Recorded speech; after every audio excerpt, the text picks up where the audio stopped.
If we hadn't been able to get her and several others out, they would be dead. A Jefferson Parish firefighter is in critical condition tonight as more than 100 people in Old Metairie begin the process of rebuilding their lives.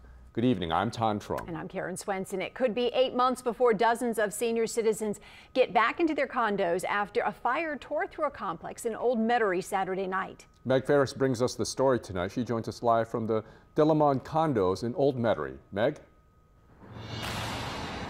That's right, Ton, and the good news is that half of the more 100 residents who lived in this building here right behind me can go back now to their condos, but there are 20 to 40 who are going to have to live with family and friends and in hotels for months to come.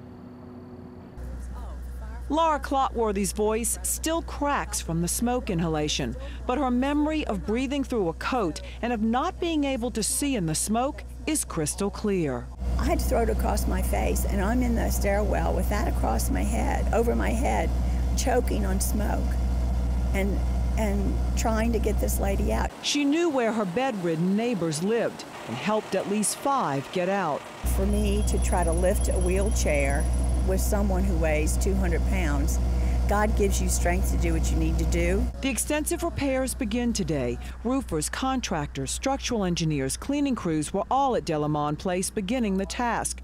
It is too dangerous to go into the units gutted by the enormous flames, but even people who live 2 stories below and 2 condos over from the fire show the substantial damage from the water and its force to save the building. Everyone has broken indoors as Jefferson Parish firefighters left no condo behind to assure that everyone was safe. They were all safe, but as residents watched their lives go up in smoke, there were tears about pets left behind.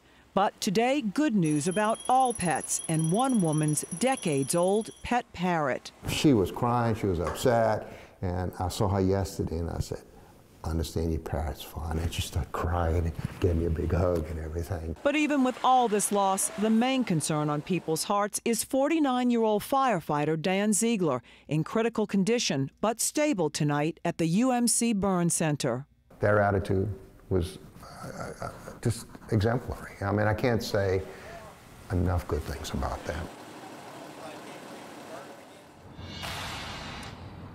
And Chief Tibbetts has said that firefighter Ziegler has 2nd and 3rd degree burns, but today he opened his eyes and he moved, and he will come off of that ventilator that very soon, and it's a ventilator that doctors use while they have him heavily sedated. Now, the other firefighter who was injured has been treated and released.